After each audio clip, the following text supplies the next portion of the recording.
유하, 타로 공부하는 아저씨 곤잘씨입니다.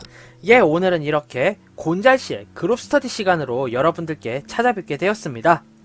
예, 오늘 배워볼 카드, 같이 이야기를 나눠볼 카드는요. 네, 지금의 이 카드, 더 스트렝스입니다. 예, 더자는 없네요. 스트렝스 카드. 네, 보통 뭐 스트롱이라고 표현을 하기도 하고요. 파워라고 표현을 하기도 하고 포스라고도 표현이 되는 그런 카드인데요. 이렇게 보면은 5, 6, 7, 8 네, 8번째 카드 스트렝스가 되겠습니다. 뭐 냉정히 말하면 이제 9번째 카드가 되겠죠. 예. 예, 그런 이제 더 스트렝스 카드가 여기 이렇게 있고요. 이 카드의 특징이라고 말하자면은 네, 마르세유 덱 같은 경우는 이 카드가 11번째 카드로 가 있고요. 11번째 정의 카드가 여기 들어와 있어요. 그렇게 이제 순서상의 차이가 있을 수 있고, 그리고 이제 다른 덱들과 함께 비교를 해 보실 수도 있겠지만, 우선 기본적인 그림체는 이렇게 네, 여성 한 명이 사자의 입을 어루만지고 있고요. 사자들 같은 경우는 대개 이제 재롱을 부리거나 이제 여성의 손을 혀로 핥는 그런 약간은 복종의 제스처를 보여주는 경우가 되게 많아요. 자, 그렇다면은 왜 굳이 스트렝스라고 하는 힘과 관련된, 파워와 관련된 카드가 이런 이미지로 그려지게 되었는지 한번 찬찬히 우리 살펴보도록 하죠. 네. 자, 그러면은 이 카드 외에 다른 특이한 카드들은 어떻게 스트렝스 카드를 표현했는가, 우선 그것부터 한번 따져볼 필요가 있겠는데요. 자, 이게 기본 웨이트. 이 카드는 이제 네, 로맨스 타로라고 하죠. 로맨틱 타로에 나오는 스트렝스 카드입니다. 지금 한 건장한 남성이 네, 이렇게 줄을 묶은 다음에 이 사자 조각상을 옮기려고 안간 힘을 쓰고 있죠. 네, 그렇게 끙끙대는 모습으로 어떻게 보면은 스트렝스와 가장 잘 맞는 그런 성향이 아닐까, 그런 카드의 그림체가 아닐까, 이렇게 이미지가 보여지는 그런 덱이라고 할 수가 있겠네요. 예, 물론 이 카드에 있어서의 스트렝스 또한 약간은 의견이 좀 다르고 리딩이 달라지는 경향이 있어요. 로맨스 타로라던가 혹은 19금 덱들 같은 경우는 네, 그렇게 와닿는 이미지가 조금 다를 수 있다라는 사실, 예, 뭐 그에 따라서 이미지 리딩도 크게 달라진다, 뭐 요정도 한번 염두를 해두시기를 바라겠고요. 자, 그리고 네, 제가 가지고 있는 특이한 카드 하면 항상 언급되는 좀비 타로입니다. 네, 요렇게 탄환이 이렇게 나와 있고요. 그리고 요렇게 자세히 보면은, 예, 뭐 자세히 볼 필요도 없네요. 그냥 표시가 되어 있는 탄환입니다. 그런 탄환이고요. 그런데 요렇게 사람의 뇌가 같이 있고 탄환이 있다. 네, 어떻게 보면은 굉장히 뜬구름 잡혀 있고 상당히 리딩하기 힘든 그런 경향의 카드라고 보여져요. 그런데 이 카드가 이제 웨이트 계열에 대해서 어느 정도 좀 공부를 하다 보면은 왠지 이런 뜻이 있었구나 라는 걸 조금은 쉽게 알아챌 수 있는 카드가 아닐까? 뭐 요렇게 리딩이 되는 그런 카드입니다. 네. 그리고 제가 갖고 있는 특이한 덱 하면 언급되는 넘버 2 어퍼머터스 타로입니다. 네, 어퍼머터스 타로에서의 이제 스트렝스는 사자만 등장을 하고요. 네, 굉장히 이제 어떻게 보면 앙증맞고 귀여운 표정이, 어떻게 보면은 약간은 티벤 여우틱한 사자가 녀롱 하면서 주변을 이렇게 좀 배척하고 있는 그런 듯한 리딩이 되고요. 불타오르는 듯한 왕관을 쓰고 있는 숫사자가 굉장히 인상적이에요. 네, 녀롱. 그런데 문제는 이 사자가 으르릉거리거나 힘을 과시하는 게 아니라 네, 요렇게 그냥 사방팔방 팔을 요렇게 뻗고 있을 뿐인데 주변에서 불과 함께 요렇게, 예, 이파리들이 나오고 식물들이 자라나죠. 네. 어떻게 보면 이 또한 스트렝스의 약간 웨이트적인 이미지를 굉장히 많이 따라갔다, 뭐 요렇게 리딩이 되는 이미지의 카드다, 뭐 요렇게 생각이 됩니다. 저는 예, 요렇게 다른 덱들은 어떻게 스트렝스 카드에 대해서 이미지를 풀어봤는가 이렇게 알아봤고요. 자, 그러면 우리는 본업인 웨이트 타로에 조금 더 주목을 해보도록 하겠습니다. 네, 일단 이 카드 자체는 전체적인 이미지를 리딩할 때 한 가지를 염두를 해두셔야 돼요. 여귀치 또한 이 이야기와 마찬가지라고 볼 수가 있는데, 네, 인디언 설화에서 나오는 그런 느낌이에요. 인디언 설화 중에 이런 이야기가 있어요. 보통 어떤 어린아이와 현자가 대화를 나누고 있는 그런 상황인데 현자가 아이에게 이런 이야기를 해줍니다. 얘야, 너희 마음속에는 두 마리의 늑대가 서로 싸우고 있단다. 흰 늑대와 검은 늑대지. 검은 늑대는 너의 본능, 본성, 그리고 힘을 상징한단다. 외적인 힘이지. 그리고 하얀 늑대는 이성적인, 정신적인, 감정적인 것을 의미한단다. 이 두 마리의 늑대는 결국 네 마음속에서 서로의 주인이 되기 위해서 굉장히 피 터지는 혈투를 벌이고 있지 라고 이야기를 해요. 그럼 이제 그 꼬마아이가 현자에게 질문을 합니다. 할아버지, 그러면은 결국에 누가 이기나요? 라고 하자 현자는 한숨을 푹 내쉬면서 단 한마디를 합니다. 네가 먹이를 주는 쪽. 예, 상당히 저는 처음 들었을 때 굉장히 큰 여운이 오는 그런 느낌이었어요, 이게.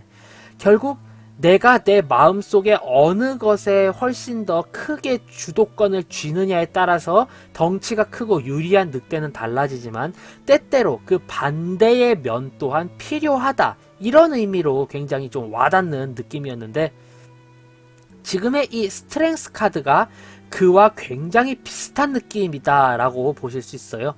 우선 이 사자가 의미하는 바부터가요.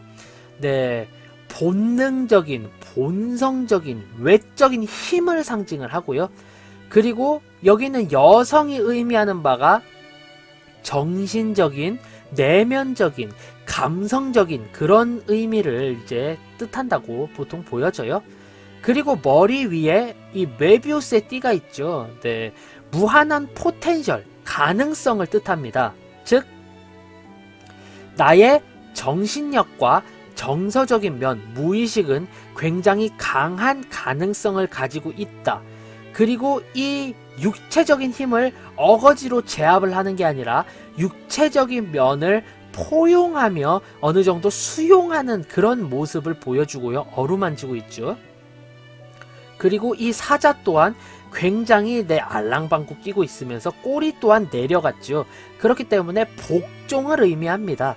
예, 한마디로 이 카드를 정의를 하자면은 나의 내면적인 힘에 의해서, 즉 부드러움으로 인하여 강직하고 외적인 면을 수용하고 받아들이고 서로 포용함으로 인해서 유연하게 제압을 한 그런 상황으로 리딩을 하실 수가 있어요. 나라는 사람 혹은 상대를 뭐 어떻게 이기는 방법이라고 보기보다는 이제 내가 내면 속에서 어떻게 해야 할까요? 라는 뜻에서 이 카드가 이제 나오게 된다면은 보통의 리딩 경향은 지금 너무 마음속의 그 반응과 현재 내면과 외면이 굉장히 크게 싸우고 계신데, 네, 어느 정도 외면의 힘을 포용하면서 나아가신다면은 내면적으로 조금 더 활동을 하시되 외면적인 걸 포용하신다면은 네, 두 개가 걸맞게 된 좋은 결과 얻으실 수 있을 겁니다. 하지만 저는 개인적으로 내면적인 면에 있어서 조금 더 크게 염두를 해두시라고 이야기를 드리고 싶네요 라고 이야기를 할 수가 있고요. 조언으로 따지면은. 그리고 상황에서 이 카드가 나온다면은 네, 지금 나의 내면적인 성향이 외적인 면을 누르고 있다. 뭐 이렇게 리딩이 될 수가 있어요. 어떻게 보면은 굉장히 소심해진 상황을 의미하기도 하고요. 어떻게 보면은 본성적인 걸 억누르고 이성적인 거대로 가게 되는 그런 성향으로 리딩이 될 수가 있어요. 그렇기 때문에 네, 대개의 조언 카드로 나오거나 상대방과의 마찰에 있어서는 굉장히 큰 답을 제시해주지만 개인의 상황 및 성향에서 이 카드가 나온다라고 하면은 주변 카드들과 함께 생각을 해봐야 해요. 항상 좋은 의미로만 와닿는 카드는 아니다라는 점 염두를 해두셔야 되고요. 뭐 여기서 이제 내가 어떤 일에 있어서 가로막혔어, 혹은 내가 이 사람과 분쟁 중이야, 어떻게 해야 할까라는 의미로 이제 문제가 되었는데, 조언 카드 혹은 성향 그 상황 카드에서 이 카드가 나왔다면은 네, 여기서부터는 아주 쉬운 리딩이 되죠. 어떻게 본다면은 너는 너무 상대방과 으르렁거리고 강하게 싸우려고만 하는데 상대방을 부드럽게 포용하는 방향으로 나아가거나 혹은 정면으로 맞서지 않고 조금 더 돌아가게 되는 제3책 혹은 회유책을 사용해 보아라. 그러면 도움이 될 것이다. 이렇게 조언을 하게 되면은 대다수의 상황에서는 꽤나 좋은 조언으로 맞아떨어진다라는 것을 이제 저는 경험상 알게 된 그런 카드였습니다. 네, 결국 이 카드 굉장히 어렵게 다가올 수 있는 카드지만 이 여성을 이제 나의 내면, 무의식, 감성으로 보시면 되고요. 이 사자를 나의 폭력적인 성향, 외향적 성향, 내 외형, 외면에 뭐 이런 식으로 보신다면은 조금 더 수월하게 리딩이 될 수 있지 않을까, 이렇게 리딩이 됩니다. 물론 여기서 나중에 다루게 되겠지만 이 카드의 역위치가 상대방과의 싸움이 아닌 나 자신의 성향에서 리딩이 된다면은 무조건적으로 손가락질할 카드는 아니다, 이렇게 보실 수가 있어요. 즉 사자가 위에 있고 고개를 쳐들고 있고 나의 내면, 감수성을 누르고 있는 상황이다, 이렇게 볼 수 있으니까요. 나의 외면적인 상황이 나의 내면, 나의 감정을 억누르고 있다, 이렇게 볼 수가 있어요. 가끔 필요한 허세를 부릴 수 있을 때가 있고요. 혹은 이제 내가 내 마음적으로는 자비를 행사하고 싶지만 그럴 수 없는 상황이라서 강직하게 나아가는 그런 상황을 암시할 수도 있으니까요. 네, 이 카드는 정위치라고 해서 무조건 좋은 카드도 아니고 역위치라고 해서 무조건 나쁜 카드로 리딩이 되기도 힘든 그 어중간한 특성 때문에 매우 힘든 카드이다, 이렇게 보실 수 있고요.